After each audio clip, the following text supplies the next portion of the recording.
Quand j'ai entendu parler pour la première fois d'hommes masqués et non identifiables qui descendaient dans les rues de Californie, rassemblaient des gens et les expédiaient sans aucun mot, avertissement, papier, mandat, rien, j'étais très sceptique. Non pas parce que je ne pensais pas que c'était crédible, mais parce que j'ai pris l'habitude d'être sceptique, quelle que soit l'information. Et il ne m'a pas fallu longtemps pour réaliser que c'était réellement en train de se produire. Et nous savons que c'est arrivé. Il y a plusieurs mois, lorsque les États-Unis ont arrêté quelques centaines d'hommes, les ont mis dans un avion et les ont expédiés dans une prison étrangère, de manière totalement inconstitutionnelle, en affirmant qu'ils ne reviendraient jamais, ils en ont ri, ont publié des blagues à ce sujet sur le site web de la Maison-Blanche sur la cruauté avec laquelle ils traitaient ces personnes. Et nous avons appris l'histoire de Kilmora Brago Garcia. Nous avons appris son cas. Nous avons appris qu'il n'avait aucune preuve suggérant qu'il était ce criminel violent, qu'il faisait partie d'un gang. Mais ils ont quand même continué à avancer ce récit, ont juré qu'ils ne reviendraient pas, puis l'ont ramené parce qu'on leur avait ordonné de le faire, parce qu'ils avaient eu tort et qu'ils avaient fait une erreur. Mais ils n'ont jamais vraiment admis avoir fait une erreur. Et c'était le début de tout. Et maintenant, nous voyons des reportages quotidiens, des vidéos de ces hommes en tenue tactique, en civil, le visage entièrement couvert, descendant dans la rue, attrapant des gens et les expédiant sans dire à personne où ils allaient, ce qu'ils faisaient, qui ils étaient. Nous avons vu la réaction de la Californie lorsqu'elle a vu des membres de sa communauté se faire arracher des rues chez Home Depot à la recherche de travail. Ils ne commettaient pas de crimes violents, ne se livraient pas à des activités de gang, mais se tenaient devant un Home Depot en espérant pouvoir gagner un peu d'argent pour pouvoir nourrir leur famille à la fin de la journée. Et la Californie a dit « Non, non, non, nous n'allons pas vous laisser venir comme ça encercler les membres de notre communauté. » Et ils ont réagi. Et il y a eu des manifestations qui se sont intensifiées. Et puis la garde nationale est intervenue et c'est ce problème croissant de présence de ces hommes qui se promènent et raflent les gens. Et il y a des gens qui disent « Oh, eh bien, l'ICE expulsait des gens avant. Cela arrivait avant. Pas comme ça. Pas comme ça. Pas pour les citoyens américains, pas pour les résidents légaux, pas pour la majorité des personnes qui ne sont pas violentes, pas pour les criminels. » Et donc quand j'ai découvert qu'il y avait cette rumeur qui circulait sur les médias sociaux selon laquelle les points de contrôle de la patrouille routière du Tennessee étaient utilisés comme points de contrôle de l'immigration. Ma première pensée a été « Calmons-nous. Je ne pense pas que ce soit le cas. Je pense que les gens tirent peut-être des conclusions hâtives et suscitent la peur et la panique dans ma communauté. » Et mon objectif était de découvrir que ce n'était probablement pas le cas et de partager cette information avec ma communauté afin que nous puissions séparer les faits de la fiction et ne pas simplement dire à tout le monde que l'ICE est là sans le confirmer réellement, car cela suscite également la peur inutilement.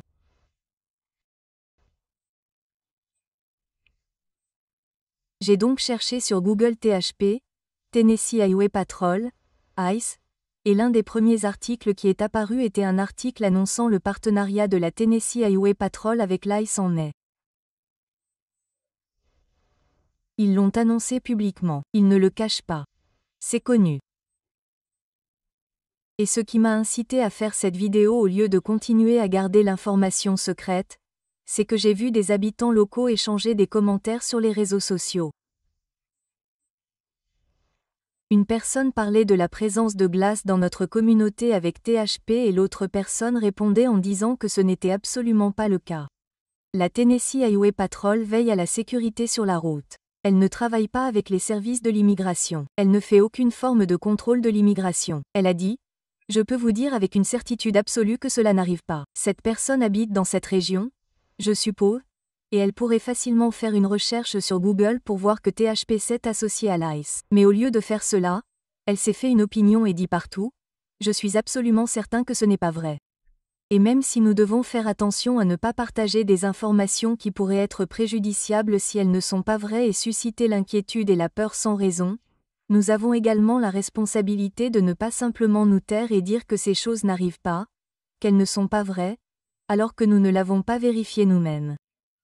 Et si cette personne avait simplement cherché THP ICE sur Google, Elle aurait vu que THP l'annonçait. Il n'aurait aucun problème à vous dire, oui, nous travaillons avec les services de l'immigration. C'est donc la première chose sur la liste. Maintenant, j'ai vérifié que la Tennessee Highway Patrol travaille avec l'ICE.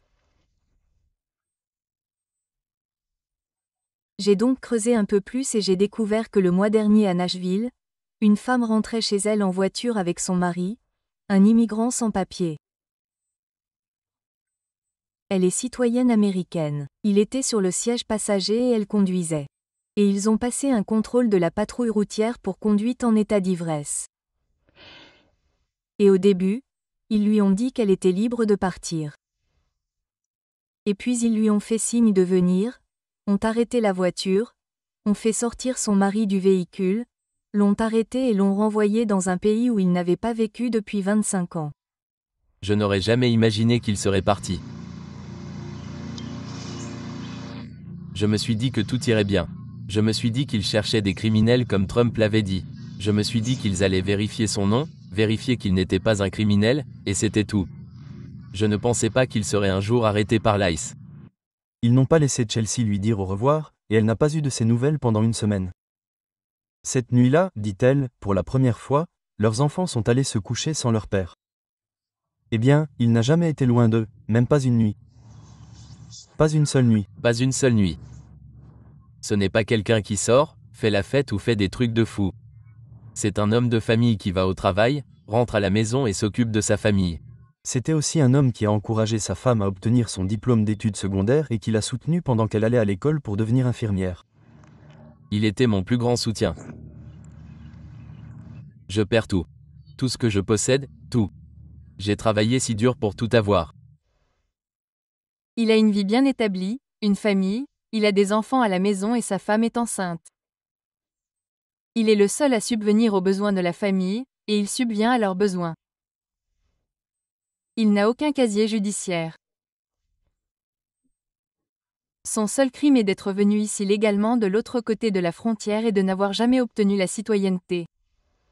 Il n'a jamais obtenu la citoyenneté, n'a jamais déposé de demande, n'a jamais fait les démarches administratives. Et il y a des gens qui entendent ça et qui disent « Oh, eh bien, vous savez, c'est sa responsabilité. »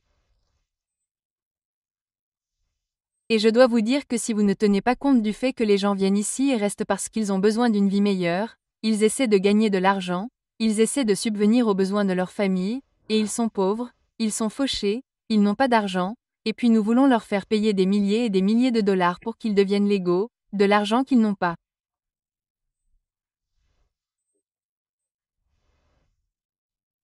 Cela va décourager les gens de faire ce qui est juste et légal. Donc, connaissant cette information, et apprenant que la Tennessee Highway Patrol publie ce calendrier de points de contrôle, j'ai vu qu'ils allaient être dans mon quartier ce soir-là, et j'ai décidé d'aller vérifier les choses parce que j'estime qu'il est de notre responsabilité en tant que membres de notre communauté, en tant que citoyens américains, de nous protéger les uns les autres, de demander des comptes à la police et de garder un œil sur les choses lorsque des choses sont suspectes. J'ai donc décidé de me rendre au poste de contrôle, de voir ce qui se passait, de filmer toutes les agences impliquées, de voir s'il y avait des agents de l'ICE non identifiés, et de filmer et de documenter tout ce qui pourrait arriver et nuire à notre communauté, aux membres de notre communauté ou à des innocents, quel que soit leur statut. Mais lorsque je suis arrivé au poste de contrôle ou à l'endroit où il était censé se trouver, je n'ai rien vu. Il n'y avait pas de voiture, il n'y avait pas de policier, rien. J'ai fait le tour avec mon mari pendant un petit moment pour voir si c'était installé ailleurs. Nulle part. Alors que nous passions en voiture, en passant dans le coin, j'ai levé les yeux et j'ai vu une église qui se trouvait en haut d'une colline, juste à côté de la zone où ce poste de contrôle était censé se trouver. J'ai eu un pressentiment et je me suis dit, pourquoi ne pas aller jusqu'à l'église et voir s'il était peut-être en train de s'installer là-haut?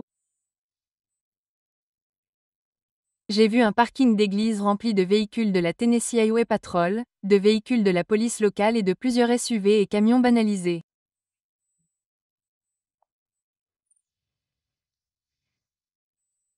Et pour moi, c'est un endroit très alarmant. J'ignore ce que pensent les autres. J'ai ressenti la même chose avec d'autres personnes et d'autres m'ont dit que c'était alarmant. Rien que l'idée que les forces de l'ordre remplissent le parking d'une église, le visuel, l'optique, ça ne me convient pas. J'ai vu des agents sortir en masse du bâtiment de l'église, vous savez, des cafés et des boissons à la main, discuter, marcher vers leur voiture et, eux, vous savez, partir. Et je me suis juste demandé pourquoi ils utilisent le bâtiment de l'église, pourquoi utilisent-ils cette église? Que peuvent-ils faire? Pourquoi ne sont-ils pas au poste de police en train de faire ça? Donc, au bout d'un moment, nous avons supposé qu'ils quittaient tous l'église et montaient dans leur véhicule pour aller installer le point de contrôle. Nous avons donc attendu qu'un grand nombre d'entre eux soient repartis en voiture et soient redescendus. Et encore une fois, aucun point de contrôle n'a jamais eu lieu. Nous sommes restés là pendant quelques heures. Je suis retourné au parking de l'église, j'ai vu 2 policiers sur le parking et j'ai décidé de passer en voiture et de leur demander. Et, qu'est-ce qui se passe ici? On a entendu dire qu'il y avait un point de contrôle. Pourquoi n'y en a-t-il pas? Ils avaient l'air un peu bizarre qu'on leur pose des questions, mais l'un d'eux a levé les yeux au ciel et a dit. Oh, eh bien, la météo. On ne peut pas faire le point de contrôle à cause de la météo. Il y a eu un orage ce jour-là, mais c'était plusieurs heures plus tôt et il est passé assez vite. Il n'y a pas eu de pluie. Il n'y a pas eu de tonnerre. Il y a peut-être eu des éclairs au loin de temps en temps, mais c'était assez loin.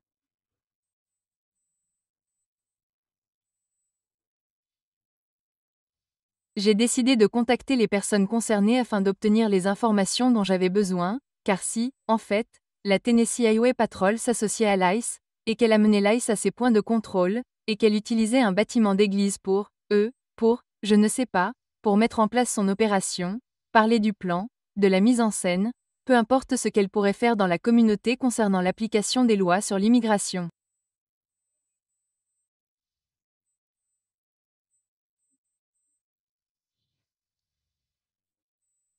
Pour moi, c'est un gros signal d'alarme, car les églises devraient être des sanctuaires. Ce n'est pas le devoir ou la responsabilité d'une église d'aider le gouvernement fédéral à faire respecter les lois sur l'immigration, en particulier lorsque cela est fait d'une manière aussi inconstitutionnelle, illégale et cruelle qui nuit aux personnes et aux communautés. Et je suis un ancien chrétien athée. J'ai grandi dans l'église baptiste du Sud. Je ne pouvais pas porter de pantalon au service du dimanche parce que c'était tellement irrespectueux envers le Seigneur. Je ne pouvais pas entrer dans l'église avec du vernis à ongles écaillé parce que c'était tellement irrespectueux envers le Seigneur. J'ai grandi en apprenant que l'église est un lieu saint qu'il faut respecter. On ne fait pas d'affaires là-bas. Et donc apprendre que cette église était peut-être utilisée pour organiser des contrôles d'immigration m'a vraiment bouleversée. Et j'ai dit à mon mari que je ressentais quelque chose que je ne pouvais pas expliquer, mais que c'était profondément troublant. Et mon mari a dit, « Je pense que c'est une réaction à l'audace, mais je ne voulais pas tirer de conclusions hâtives. Je ne voulais pas répandre en ville que l'œil est là parce que je ne l'ai pas confirmé. Alors, j'ai fait ce que je pensais être la bonne chose à faire. Et le lendemain, j'ai envoyé un email à l'église et j'ai dit, voilà ce que j'ai vu dans votre église, et j'aimerais savoir ce qui s'est passé, qui était là, et si vous aviez des agents de l'ICE ou des agents fédéraux présents, et si vous, aidiez à faire respecter les lois sur l'immigration d'une manière ou d'une autre. Et ils ont dit, salut, Chrissy, c'était un événement planifié et coordonné, notre église a mis notre espace à leur disposition. Ils ont organisé un dîner et ils prévoyaient d'installer le point de contrôle de sobriété à proximité. Nous aimerions offrir notre espace aux membres de la communauté lorsque cela est possible et je m'excuse pour toute confusion ou suspicion. Nous pouvons faire mieux à l'avenir en annonçant au public quand des choses de ce niveau pourraient se produire. Maintenant, j'ai répondu parce que ce n'était pas une réponse suffisante pour moi et j'ai dit, merci pour votre réponse rapide. J'apprécie vraiment votre transparence et votre volonté de participer à ces conversations. J'ai une question complémentaire importante. Pouvez-vous confirmer ou infirmer s'il y a eu une quelconque implication ou collaboration avec les services d'application de la loi sur l'immigration, locaux, étatiques ou fédéraux, lors de cette réunion dans votre église? En tant que personne élevée dans l'église baptiste du Sud, je suis profondément préoccupée par l'utilisation des biens de l'église pour toute activité qui pourrait soutenir les efforts d'application de la loi sur l'immigration, en particulier les opérations qui conduisent à la peur, à la détention ou à la séparation des familles. Bien que je soutienne les points de contrôle légaux et éthiques pour la conduite en état d'ivresse afin d'assurer la sécurité de nos communautés, je pense également que nos églises doivent rester des lieux sûrs et sacrés pour tous, quel que soit leur statut d'immigration. J'ai dit, pouvez-vous confirmer que votre église n'autorise pas et n'autorisera pas l'application ou la coordination de la loi sur l'immigration sur votre propriété? Et respectueusement, votre église refuserait-elle une demande de l'ICE ou d'une autre agence fédérale d'utiliser votre bâtiment à cette fin? Elle a dit. Je crois que cela n'était pas affilié aux efforts d'immigration, et non, nous examinerons tout ce que nous impliquons dans notre église en fonction de ce que nous considérons comme le mieux et ne prévoyons aucune implication en matière d'immigration à l'avenir. Je n'aime pas cette réponse, car j'ai posé une question très claire et directe, et la réponse a été « Je crois qu'elle n'était pas affiliée. Je ne prévois pas que nous fassions cela. » C'est une question à laquelle on peut répondre par oui ou par non, et ce n'est pas mon église. Je ne suis pas propriétaire, je ne fais pas leurs règles. Je ne peux pas leur dire quoi faire et ils ont légalement le droit de faire ce qu'ils veulent en ce qui concerne l'application des lois sur l'immigration ou d'y contribuer. Mais j'estime qu'il est de ma responsabilité, en tant que membre de la communauté, de faire savoir à la communauté si cette église n'est pas un endroit sûr pour tout le monde.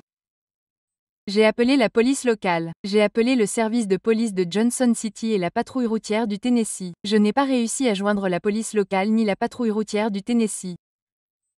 Mais le chef de Johnson City m'a rappelé et il était très sur la défensive et agacé que je pose des questions sur ce qui se passait. Et j'ai été très poli.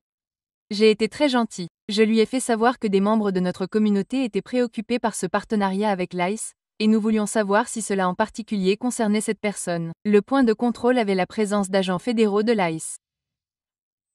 Sa première réponse a été de me demander dans quel comté j'habitais, ce qui n'est pas le comté où se trouve Johnson City. Il m'a demandé pourquoi j'appelais si je n'habitais pas dans notre comté. Ce à quoi j'ai répondu que je devais habiter dans le comté pour appeler et demander de la transparence sur ce qui se passait au sein de notre communauté. Je passe du temps dans toute cette région, et en fait, je ne passe pas vraiment de temps dans le comté où je vis, car je suis juste à la limite. Je lui ai donc expliqué cela et je lui ai dit « Dois-je habiter ici pour que vous puissiez répondre à mes questions ?» Il a répondu « Non, je répondrai à vos questions. » Il a juste dit que la communauté était inquiète et qu'il ne m'appelait pas. « C'est vous qui m'appelez. » Et j'ai dit « Certaines personnes ont peur d'appeler. J'appelle pour elles, j'appelle pour moi, j'appelle pour la communauté. Est-ce un problème? Non. D'accord. Je vais répondre à vos questions. D'accord.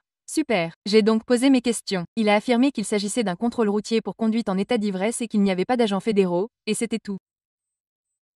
J'ai donc décidé de garder ces informations en mémoire pendant un petit moment, de ne pas tirer de conclusions hâtives et de continuer à collecter toutes les informations dont j'entends parler ou que je trouve.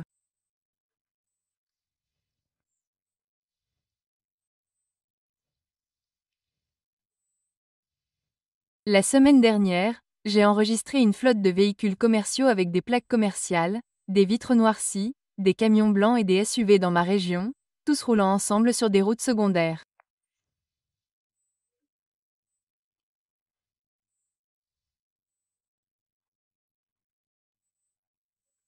J'ai vérifié les plaques et j'ai découvert qu'elles faisaient partie d'une flotte spéciale de véhicules commerciaux, qui est en gros une grande flotte de véhicules appartenant à une société commerciale quelconque, utilisée à diverses fins, souvent louée à des agences et des entreprises. Et ce genre de véhicule est souvent loué à des agences fédérales, des agences gouvernementales, l'ICE, ce genre de choses.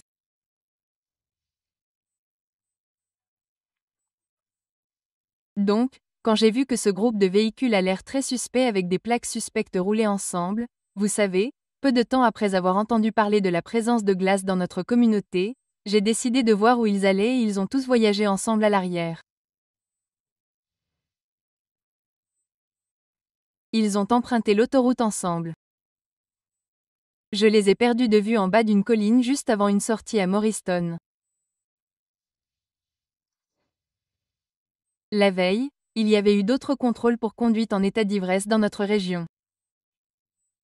Et cette nuit-là, j'ai vu des informations selon lesquelles l'ICE séjournait dans un hôtel à Morriston. Je fais juste le lien. Tout ce que je fais, c'est regarder autour de moi, être vigilant, lire les informations, lire les nouvelles, prêter attention à ce que fait notre gouvernement et à ce qu'il dit, suivre les choses et voir où cela mène. Et c'est là que cela mène.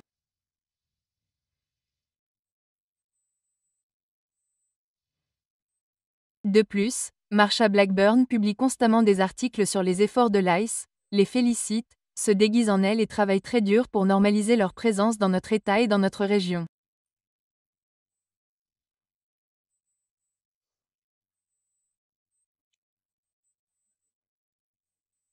Je suis profondément préoccupé et troublé par le fait que des hommes masqués et non identifiables errent régulièrement dans nos rues, travaillant avec les autorités locales pour faire tout ce qu'elles veulent.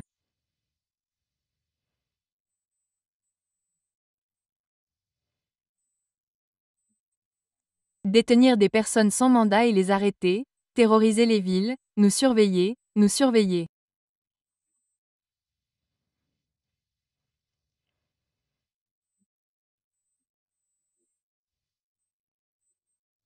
Et si nous ne restons pas vigilants, si nous ne faisons pas attention, nous n'aurons plus la liberté que ce pays a toujours aimée ou que ceux qui ont voté pour cela ont toujours prêché.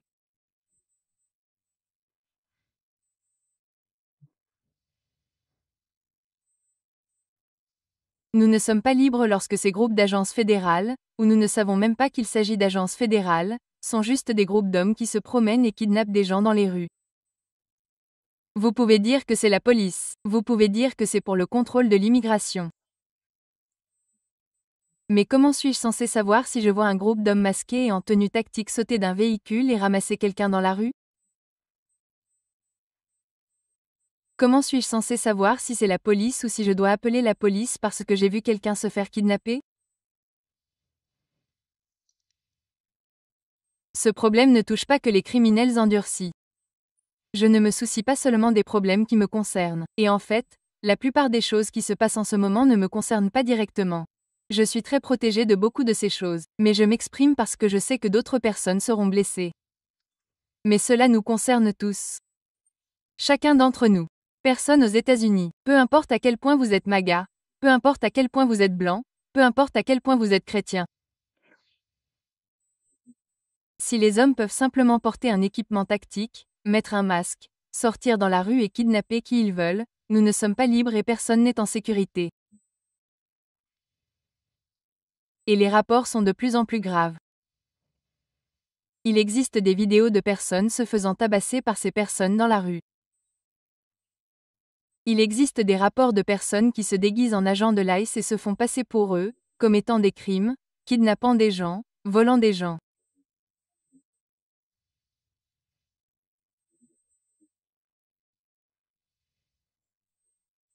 Parce que lorsque vous normalisez cela, vous créez une opportunité pour les criminels qui veulent faire du mal de faire du mal aux autres sans aucune conséquence.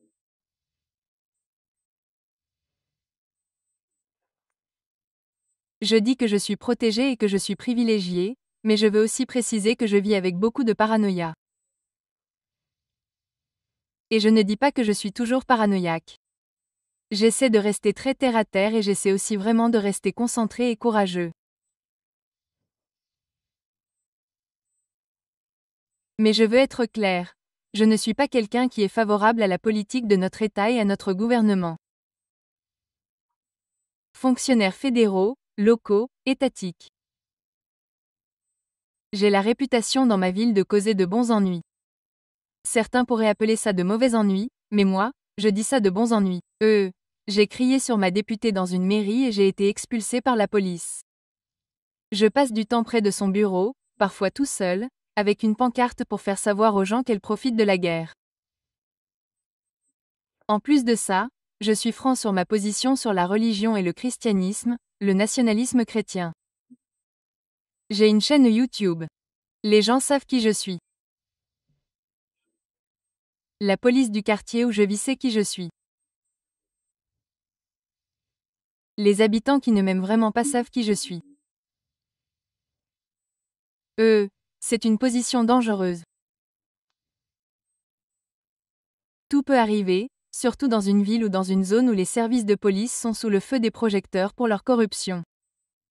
Le service de police de Johnson City. Cherchez-les sur Google, découvrez ce qu'ils ont fait récemment. Donc, je suis dans une zone qui peut souvent être très hostile envers moi et envers ce que je représente. Et je continue à sortir et à parler, je continue à protester, je continue à le faire, je continue à le défendre, et parfois, je suis tout seul au coin d'une rue avec une pancarte parce que je crois qu'il faut faire savoir à la communauté ce qui se passe. J'y suis dévoué.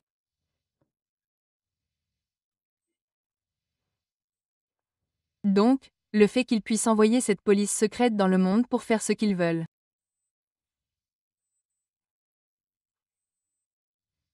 Cela me met aussi en danger.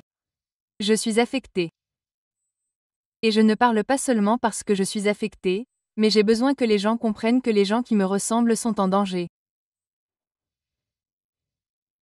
Et quiconque décide qu'il n'aime pas ce que je fais dans ma communauté, qu'il n'aime pas ce que je dis, peut se déguiser en ICE, venir me voir pendant que je suis tout seul au coin d'une rue, me prendre, me mettre dans un van, m'emmener, m'envoyer dans une prison pour terroristes étrangers, et puis la Maison-Blanche va publier que je ne reviendrai jamais et s'en réjouir. Cela peut arriver. Cela peut arriver à n'importe qui. Cela peut vous arriver aussi. Est-ce le monde dans lequel vous voulez vivre? Est-ce l'Amérique dans laquelle nous voulons vivre? Pour ceux qui regardent et qui sont des locaux, j'espère que cela atteindra les habitants du Tennessee et de l'Est du Tennessee. Si vous regardez cela en ce moment, est-ce ce que vous voulez que votre communauté devienne? Il ne s'agit pas seulement d'immigration. C'est l'occasion pour cette administration d'introduire un État policier, une police secrète qui n'a pas à être tenue responsable parce que ses membres ne montrent même pas leur visage. Et si vous ne faites rien de mal, vous n'avez pas besoin de cacher votre visage. Mais ils savent que tout ce qu'ils font est illégal et inconstitutionnel. Et qu'un jour viendra où des gens comme eux devront être tenus responsables et le seront. Et ils cachent leur visage pour ne pas avoir à être tenus responsables.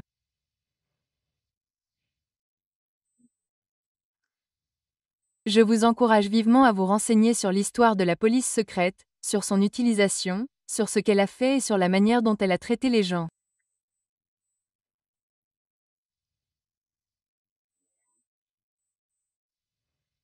Les signes à surveiller, à faire vos propres recherches, à lire des articles, à écouter les informations locales, à découvrir la vérité avant de décider de ne pas se faire une opinion.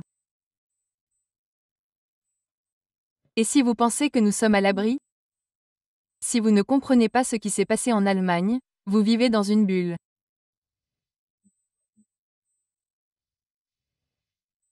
Vous ne comprenez pas les intentions et les espoirs de ceux qui ont fondé notre pays, qui se sont battus pour préserver notre liberté et notre démocratie.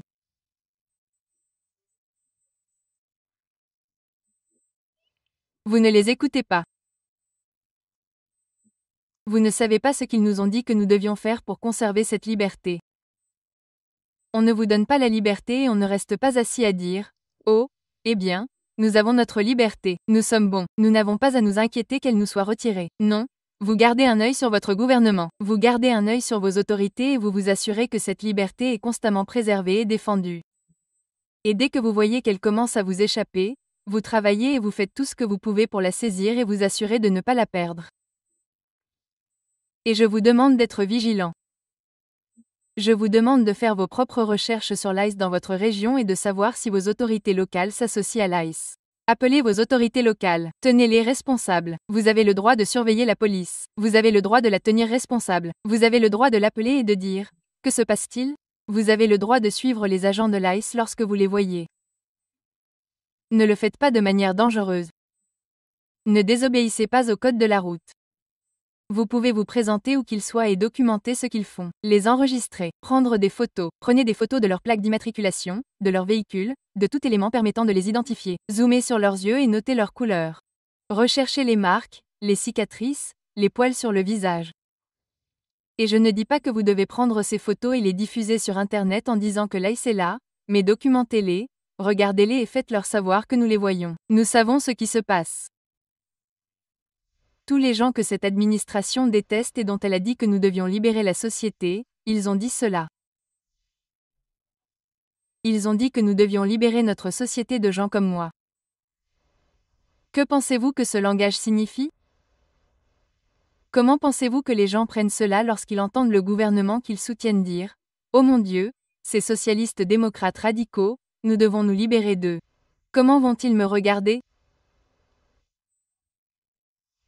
Et qu'ai-je fait à ma communauté ou à d'autres pour qu'ils aient l'impression que ce pourquoi je me batte c'est autre chose que la sécurité, le bonheur et le bien-être de tous ceux qui m'entourent, y compris ceux qui ont voté pour Trump? Je n'ai pas besoin de passer mon temps à aller à des réunions, à me présenter à des manifestations, à tenir une pancarte toute seule au coin d'une rue par une chaleur de 32 degrés Celsius, à supplier ma communauté d'appeler leurs députés et de la tenir responsable. Je n'ai pas à faire ces choses. Et je ne les fais pour aucune autre raison, mais je m'en soucie et je me sens obligée. Et je sais que mes valeurs, ce en quoi je crois, ce que je veux, ce que j'espère me pousse à prendre les mesures appropriées. Et je vous demande de prendre les mesures appropriées. Que ce soit simplement en étant conscient, en diffusant l'information, en demandant aux autres d'être conscients, en recherchant la présence de verglas dans votre communauté, en vérifiant les plaques d'immatriculation et les véhicules suspects, en découvrant où se trouvent ces points de contrôle, où ces descentes ont lieu et en les documentant afin que la communauté le voie. Elle a besoin de le voir.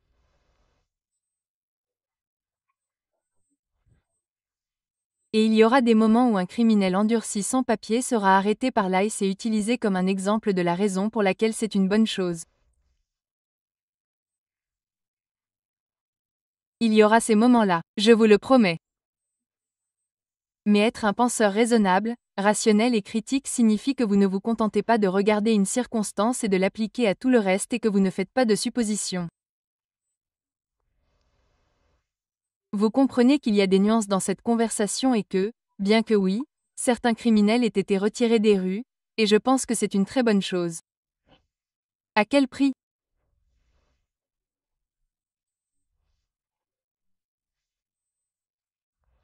Au prix de la terreur dans nos communautés, au prix du préjudice causé aux citoyens américains, au prix de la création de cette zone grise inconnue où des gens ordinaires ou des terroristes du 6 janvier gracié peuvent enfiler des équipements tactiques et des masques et faire ce qu'ils veulent à qui ils veulent.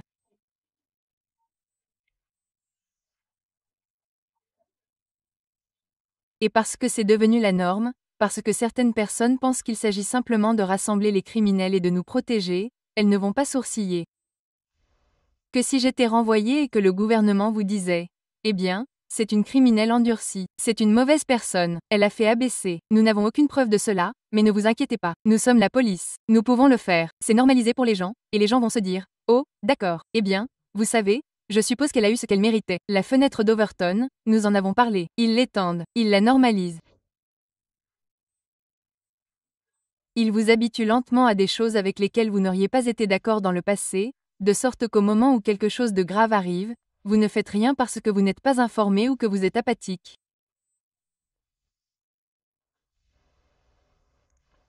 Je vous demande de n'être ni l'un ni l'autre.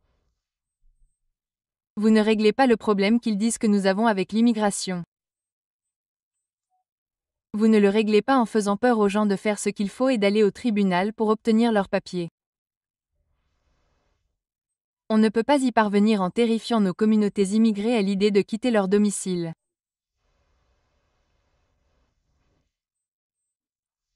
On ne peut pas y parvenir en laissant des hommes ne pas s'identifier et porter des masques pendant qu'ils raflent des gens sans mandat.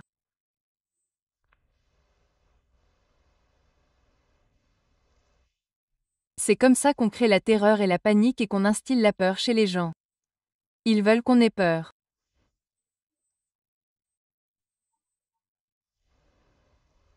Et au moment où la police secrète se promène au grand jour, tellement de gens ont normalisé les choses qu'ils ne clignent même pas des yeux quand leur voisin est expulsé de chez lui parce qu'il est démocrate, trans ou qu'il utilise les médias sociaux pour s'exprimer contre le gouvernement.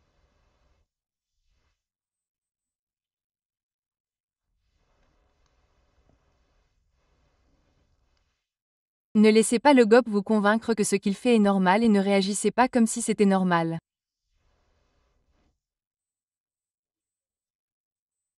J'ai entendu récemment lors d'une formation sur la non-coopération à laquelle j'ai assisté, que ces gens comme moi, vous savez, dans les assemblées publiques, crier et réagir d'une manière qui n'est pas normale est une réaction à ce qui se passe, ce qui n'est pas normal. Et si quelque chose n'est pas normal, nous devrions réagir de manière appropriée et y répondre comme si ce n'était pas normal. Je vous demande donc de le faire.